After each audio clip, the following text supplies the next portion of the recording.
Hello viewers, welcome to my channel geography academy. আজকে মূলত হাজির হয়েছি একটি নতুন কোর্সের সন্ধান নিয়ে। অর্থাৎ এম প্ল্যান বলে একটা কোর্স হয়, যেটা জিওগ্রাফি স্টুডেন্টরা করতে পারবে। এবার এই কোর্সটা সম্পর্কে বিস্তারিত আলোচনা করব। অর্থাৎ এই কোর্সটা কি?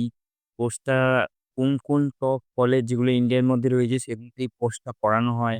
এলিজিবিলিটি ক্রাইটেরিয়া কি রয়েছে? কেরিয়ার অপরচুনিটিস কি রয়েছে? তারপরে ফিউচার স্কোপ কি রয়েছে, জব কি রয়েছে, সেলারি কি রয়েছে, এভরিথিং বিষয়টা নিয়ে আজকে এই ভিডিওটার মধ্যে আলোচনা করব। যে কারণে ভিডিওর একটা ইম্পোর্টেন্স রয়েছে। অবশ্যই সবাই মাইনরলি ভিডিওটা দেখো এবং নিয়ারেস্ট বন্ধুদের মধ্যে ভিডিওটা শেয়ার করে নিতে পারো। চলো তাহলে ভিডিওটা শুরু করা যাক। এবারে এম প্ল্যান, সেটার পুরো নাম হচ্ছে মাস্টার্স অফ প্ল্যানিং। ঠিক আছে? এটা একটা পোস্ট গ্র্যাজুয়েট কোর্স। এবার এই কোর্সটা বেসিক্যালি কি? অর্থাৎ এটা ২ বছরের পোস্ট গ্র্যাজুয়েট কোর্স এবং এটা বেসিক্যালি কোন বিষয়ের প্রতি ফোকাস করে? একটা হচ্ছে আরবান জিওগ্রাফি, তারপরে regional geography, environment, infrastructure planning এই সমস্ত বিষয়গুলোতে ফোকাস করে। বেসিক্যালি কোন ব্যাকগ্রাউন্ডের স্টুডেন্ট এই কোর্সটা করতে পারে? প্রথমত জিওগ্রাফি স্টুডেন্ট তো রয়েইছে। তার সঙ্গে আর্কিটেকচার, সিভিল ইঞ্জিনিয়ারিং, তারপরে এনভায়রনমেন্টাল সায়েন্সের যে স্টুডেন্টরা রয়েছে, তোমরা এই কোর্সটা করতে পারবে। ঠিক আছে?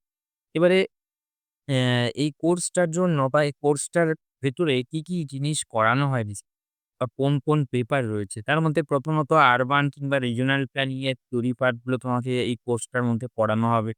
তারপরে প্ল্যানিং টেকনিকস, কিছু স্ট্যাটিস্টিক্যাল মেথড রয়েছে যেগুলো তোমাকে পড়ানো হবে। তার মধ্যে আরো রয়েছে যেটা হচ্ছে জিআইএস, যেটা জিওগ্রাফি স্টুডেন্টরা অবশ্যই অবগত। তো জিআইএস বা জিওগ্রাফিক্যাল ইনফরমেশন সিস্টেম সেটা নিয়েও আলোচনা করা হয়। Land use planning, infrastructure planning, তারপরে হাউজিং অ্যান্ড কমিউনিটি ডেভেলপমেন্ট, তারপরে এনভায়রনমেন্টাল ইমপ্যাক্ট অ্যাসেসমেন্ট যেটাকে শর্টে বলা হয় ইআইএ। ঠিক আছে? তারপরে project planning management, urban governance and legislation এই সমস্ত বিষয়গুলো এই পেপারটার মধ্যে বা এই কোর্সটার মধ্যে রয়েছে। এই কোর্সটার মধ্যেই তোমরা পেয়ে যাবে। ঠিক আছে? এবারে এই কোর্সটা ইন্ডিয়ার মধ্যে কিছু রেপুটেড ইনস্টিটিউট রয়েছে যেখান থেকে এই কোর্সগুলো করানো হয়। তার মধ্যে school of planning and architecture দিল্লিতে এটা রয়েছে। তো সেখানে থেকে তোমরা এই এমপ্ল্যান কোর্সটা করতে পারবে। এর জন্য এই কোর্সটা কারা করতে পারছো? প্রথমত যাদের জিওগ্রাফিতে এমএ, এমএসসি রয়েছে, হ্যাঁ? এবং এমএ, এমএসসি ডিগ্রিতে 55% মিনিমাম মার্কস রয়েছে। তার সঙ্গে নেট জেআরএফ টা লাগে। ঠিক আছে? তো নেট জেআরএফ যেকোনো একটা থাকলে মোটামুটি তোমরা এটার জন্য এলিজিবল। ঠিক আছে? এবারে এর কিছু এন্ট্রান্স টেস্ট হয়, এখানকার ইন্টারভিউ হয়। এই সমস্ত প্রসেস কমপ্লিট করলে তোমরা এখানে অ্যাডমিশন নিতে পারবে। গেট বলে যে এক্সামটা হয় সেটা এখানে কম্পালসারি নয়। এবারে আরেকটা যেটা রয়েছে আহমেদাবাদে সিইপিটি ইউনিভার্সিটি যেটা, ঠিক আছে? এখান থেকেও এমপ্ল্যান একটা ডিগ্রি প্রোভাইড করা হয়। হ্যাঁ?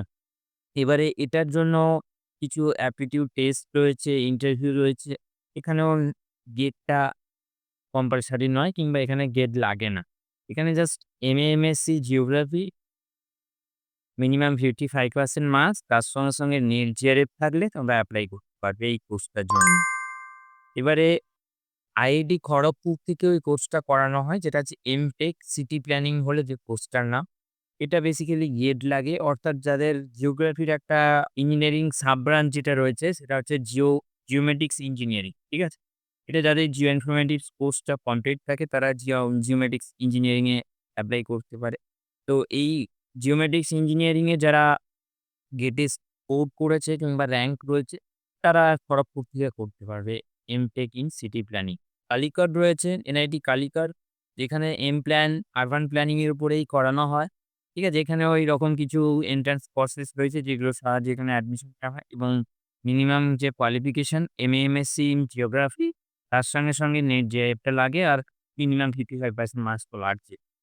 তারপরে ভূগোলে যেটা রয়েছে school of planning and architecture, এখান থেকেও এম প্ল্যান একটা কোর্স করানো হয়। যেখানে মোটামুটি এরকম সব মার্কস লাগছে তোমরা দেখে নিতে পারছো। এখানেও নেট জিআরএফ লাগছে।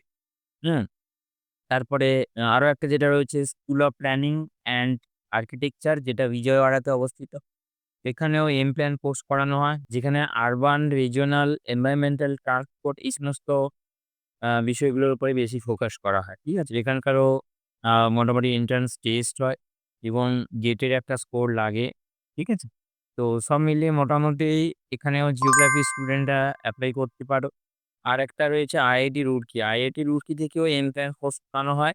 এখানে গেট লাগে, গেটের স্কোর লাগে এবং মাস্টার্স ইন জিওগ্রাফি তার সঙ্গে তোমরা জিওমেট্রিক্স ইঞ্জিনিয়ারিং এ যদি গেটের স্কোর করতে পারো সেক্ষেত্রে তোমরা আইআইটি রুড়কিতেও এই কোর্সটা কমপ্লিট করতে পারবে। এবারে ঠিক আছে, যেটা হচ্ছে school of planning and architecture দিল্লিতে অবস্থিত। তারপরে সিপিইটি ইউনিভার্সিটি আহমেদাবাদে কিংবা কালিকট যেটা রয়েছে, এগুলো সব কিন্তু মোটামুটি ভালো এবং রেপুটেড ইউনিভার্সিটি। ঠিক আছে? এইগুলোর থেকে তোমরা এই কোর্সটা করতে পারো। সেক্ষেত্রে কোনো অসুবিধে নেই। হ্যাঁ? জিওগ্রাফি স্টুডেন্টরা এখানে এপ্লাই করতে পারো।